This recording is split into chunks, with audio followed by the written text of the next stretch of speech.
સુરત શહેરમાં એક ચોંકાવનારી ઘટના સામે આવી છે, જેમાં એક સરકારી શિક્ષિકાને બીમાર પતિની સારવારના બહાને પ્રેમજાળમાં ફસાવીને તેનું શારીરિક અને આર્થિક શોષણ કરવામાં આવ્યું હોવાનો કિસ્સો પ્રકાશમાં આવ્યો છે. આરોપીએ શિક્ષિકાનો અંગતપણનો વિડીયો પણ ઉતારીને તેને બ્લેકમેલ કરીને આખરે તે વિડીયો વાયરલ કરીને શિક્ષિકાને બદનામ કરી હતી. આ મામલે ડિંડોલી પોલીસ સ્ટેશનમાં ફરિયાદ નોંધાઈ છે. આ ઘટનાની વિગતો અનુસાર ડિંડોલી વિસ્તારમાં રહેતી અને સુરત મહાનગરપાલિકા સંચાલિત શાળામાં શિક્ષિકા તરીકે ફરજ બજાવતી 46 વર્ષીય મહિલા 2 સંતાનોની માતા છે. મૂળ મહારાષ્ટ્રના ધુલિયા જિલ્લાની આ મહિલાનો પરિચય તેને શાળામાં અભ્યાસ કરતી 2 સગી બહેનોના પિતા વિજય અર્જુન આગડે સાથે થયો હતો. શિક્ષિકાના પતિની ટીબીની બીમારી હોવાનું જાણીને વિજયે તેની સાથે સંબંધો વધાર્યો અને પતિની સારવારમાં મદદ કરવાનું બહાનું આપીને શિક્ષિકાનો મોબાઈલ નંબર મેળવ્યો અને તેની સાથે વાતચીત કરી.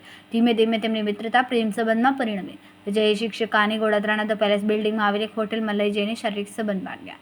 આ દરમિયાન તેણે ગુપ્ત રીતે તેના અંગતપણનો વિડીયો ઉતારી દીધો હતો. જ્યારે શિક્ષિકાએ આ સંબંધનો અંત લાવવાનો પ્રયાસ કર્યો, ત્યારે વિજયે તેને તે વિડીયો બતાવવાની અને વાયરલ કરવાની ધમકી આપીને બ્લેકમેલ કરવાનું શરૂ કર્યું. આ ઘટનાઓ ચાલી રહી હતી ત્યારે ડિસેમ્બર 2024માં શિક્ષિકાના પતિનું અવસાન થયું. પતિના મૃત્યુ બાદ વિજયે શિક્ષિકાના ઘરે જઈને પણ બળજબરીથી શારીરિક સંબંધ બાંધ્યા. શારીરિક શોષણ ઉપરાંત વિજયે શિક્ષિકાનું આર્થિક શોષણ પણ કર્યું. ત્યારે શિક્ષિકાએ ઘર ખરીદવાની વાત કરી ત્યારે વિજયે તેમને કહ્યું કે તેમના નામે લોન નહીં મળે, તેથી તે પોતાના નામે મકાન લઈ આપશે, પણ હપ્તાના પૈસા શિક્ષિકાએ ભરવા પડશે. વિશ્વાસમાં આવીને શિક્ષિકાએ તેને ₹5 લાખ આપ્યા હતા. હાલમાં પણ શિક્ષિકા આ મકાનના હપ્તા ઓનલાઈન વિજયના ખાતામાં ટ્રાન્સફર કરે છે. છેલ્લા કેટલાય સમયથી વિજયે શિક્ષિકા સાથે ગાળાગાળી કરવાનું અને મારઝૂડ કરવાનું શરૂ કર્યું. જ્યારે શિક્ષિકાએ ફરીથી આ સંબંધનો અંત લાવવાનું નક્કી કર્યું ત્યારે વિજયે તેને છરી બતાવીને તેમના બંને પુત્રો સહિત ત્રણેયને મારી નાખવાની ધમકી આપી હતી. આ ઉપરાંત તેણે શિક્ષિકાનો અંગત વિડીયો વોટ્સએપ સ્ટેટસમાં મૂકીને બદનામ કર્યા હતા. આખરે ત્રાસથી કંટાળીને શિક્ષિકાએ ડિંડોલી પોલીસ સ્ટેશનમાં વિજય વિરુદ્ધ શારીરિક અને આર્થિક શોષણ તેમજ બ્લેકમેલિંગની ફરિયાદ નોંધાવી છે. પોલીસે આ મામલે તપાસ હાથ ધરી છે. જી સર. ડિંડોલી પોલીસ સ્ટેશનમાં તારીખ 7/9/2025ના રોજ એક રેપનો ક્રિમિનલ કેસ રજીસ્ટર થયેલો છે. આ કેસની ટૂંક વિગત એવી છે કે આમાં જે ગુનાના જે ફરિયાદી જે છે એક શાળામાં શિક્ષિકા તરીકે નોકરી કરતા હતા અને આ કામના જે આરોપી જે છે એનું પૂરું નામ છે વિજય અર્જુન આગડે. એનું રહેવાનું છે ઘર નંબર 22 ઉર્વા રેસિડેન્સી ઇકલેરા ચોકડી પાસે ડિંડોલી સુરત.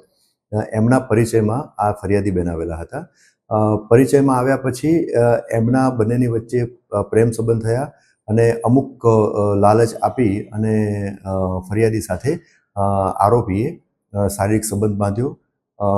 ગુનાની તપાસ દરમિયાન અને ફરિયાદની વિગત જોતા અમુક વખતે આ ફરિયાદી બેન જોડે આરોપીએ જબરજસ્તી પણ કરેલી છે અને જબરજસ્તી કરી અને શારીરિક સંબંધ બાંધેલા છે.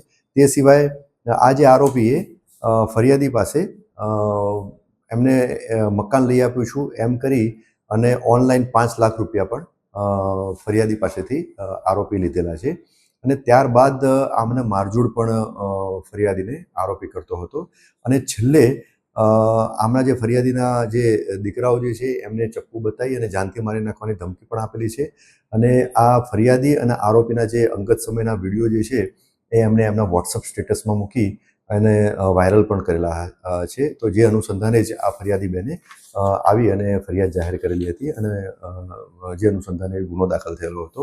ગુનાની તપાસ દરમિયાન એકત્રિત થયેલ પુરાવા આધારે આરોપી વિજય અર્જુન આગળે નાઓની તપાસ કરનાર અધિકારીએ ધરપકડ કરેલી છે. હાલમાં પોલીસ કસ્ટડીમાં છે અને એને નામદાર કોર્ટમાં સમય મર્યાદામાં રજૂ કરવાનું છે. સર, શિક્ષિકા અને આરોપી એક સંપર્કમાં કેવી રીતે આવ્યા?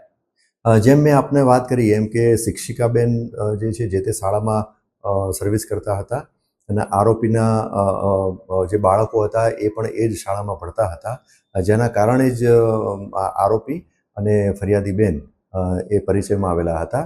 અને ત્યારબાદ આ જે ફરિયાદી બેન જે છે એમના પતિ પણ બીમારીથી પીડાતા હતા, એટલે એક સોફ્ટ કોર્નર બતાવી અને સિમ્પથી બતાવી અને એમને ફરિયાદી બેનના નજીકમાં ગયેલા હતા અને ત્યારબાદ પછી એ પ્રેમ સંબંધમાં અને પછી આમણે આરોપીએ ફરિયાદીને ત્રાસ આપવાનો અને મારઝૂડ કરવાનું અને અલગ અલગ રીતે હેરાન કરવાનું